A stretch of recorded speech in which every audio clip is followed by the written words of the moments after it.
Hi guys, welcome to Vidya's cook book. எல்லாரும் எப்படி இருக்கீங்க? நல்லா இருக்கீங்களா? போன வீடியோலாம் பார்த்துருந்தீங்களா? பிடிச்சிருந்ததா? இன்னைக்கு நம்ம பண்ண போறது சுவையான வெந்தய குழம்பு.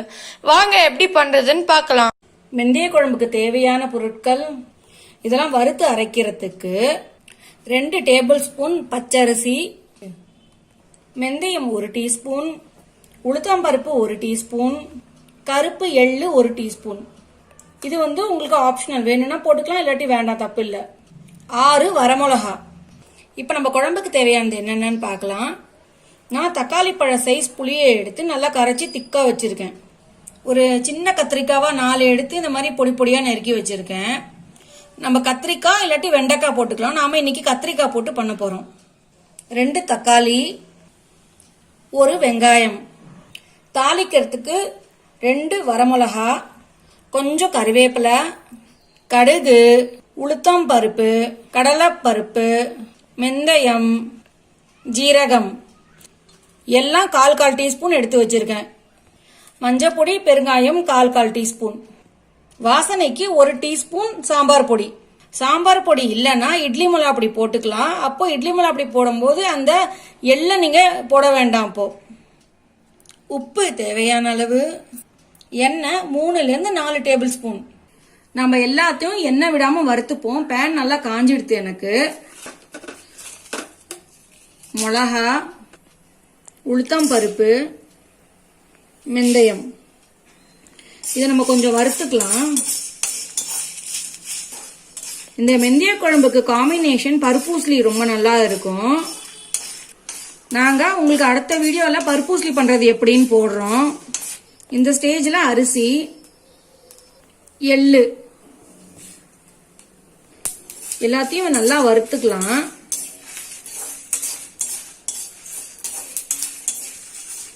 இது நல்லா ஆற வச்சு நான் அரைச்சி எடுத்துட்டு வரேன். நம்மளுக்கு அரைச்ச பொடி ரெடியா எடுத்து, இந்த பொடியை நீங்க 1 மாசத்துக்கு வேணாலும் ஸ்டோர் பண்ணிக்கலாம். நாம இன்னைக்கு தேவையானதை மட்டும்தான் அரைச்சிருக்கேன். உங்களுக்கு வேணும்னா இன்னும் கொஞ்சம் கூட சாமானை போட்டு நீங்க அரைச்சி ஸ்டோர் பண்ணி வச்சுக்கலாம். இப்ப நான் குழம்பு பண்றதுக்கு தவாவை சூடு ஏற்றிருக்கேன். சூடு ஏறி எடுத்து நான் எண்ணெயை விட்டுக்கிறேன். இதுக்கு நல்லெண்ணெய் சூப்பரா இருக்கும். இதுல கடுகு, உளுத்தம்பருப்பு, ஜீரகம் அது சொன்னேன் இல்லையா, அதை போடுறேன் தாளிக்கிறதுக்கு. இதெல்லாம் நம்மளுக்கு கொஞ்சம் பொரியட்டும்.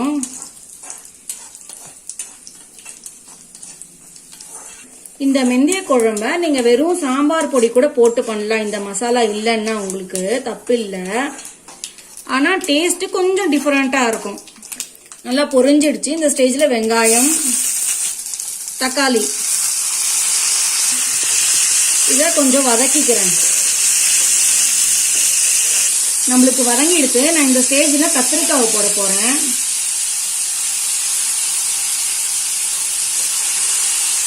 கத்திரிக்காயும் ஒரு வதக்கிக்கிறேன். கருவேப்பிலை இது ஒரு வதக்கிடுவேன். நான் வரமிளகாவா இப்ப போடுறேன். ஏன்னா எண்ணெயில போட்டா ரொம்ப காரம் தெரியும், அதனால நான் இப்ப போடுறேன்.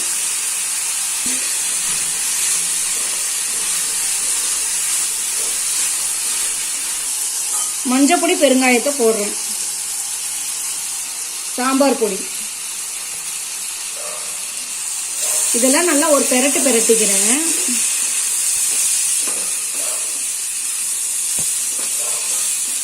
நான் இந்த ஸ்டேஜ்ல அரைச்சி வச்சிருக்கிற பொடியை ஃபுல்லா தூவுறேன். பொடியை போட்டிருக்கிறதுனால ஒரு பெரட்டிப்போம் சிம்மில் வச்சு.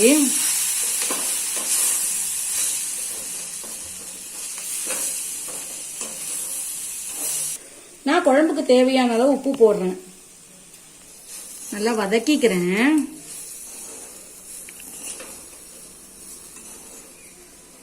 நான் ஜார் அலுமின வாட்டர் இதுல விடுறேன்.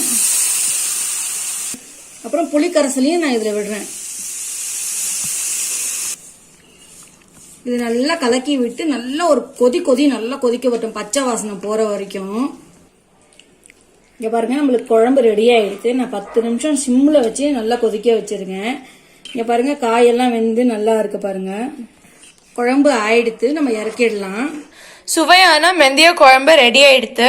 இதுதான் எங்களோட ஃபேவரட் டைப் ஆஃப் குழம்பு, அதனால தான் ஷேர் பண்ணியிருக்கோம். இந்த மாதிரி நீங்களும் செஞ்சு பாருங்க, சூப்பராக இருக்கும். இந்த வாசனையும் ரொம்ப சூப்பராக இருக்கும். தேங்க்யூ ஃப்ரெண்ட்ஸ், இந்த வீடியோ பார்த்ததுக்கு. லைக், ஷேர், அப்புறம் சப்ஸ்கிரைப் பண்ண மறந்துடாதீங்க. பாய் பாய், தேங்க்யூ.